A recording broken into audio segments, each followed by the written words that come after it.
តម្រុយឆ្នោតអាវងរបស់យើងខ្ញុំថ្ងៃនេះដែរក៏មិនខុសពីសពមួយដងក៏សូមពុកម៉ែបងប្អូនទាំងអស់គ្នាកុំភ្លេចជួយចុច Like Subscribe មុននឹងចូលទៅទស្សនានៅតម្រុយឆ្នោតអាវងល្អិតគិតថ្លៃដើម្បីចែកលេខជូនទៅកាន់ពុកម៉ែបងប្អូនទាំងអស់គ្នាជារៀងរាល់ថ្ងៃផងដែរ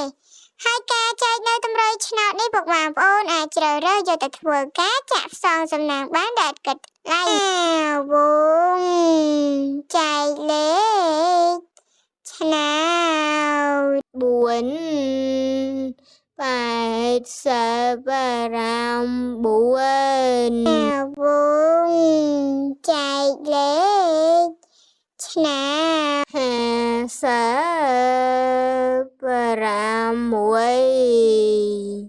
វងចែកលេខឆ្នោតអូខ្ទង់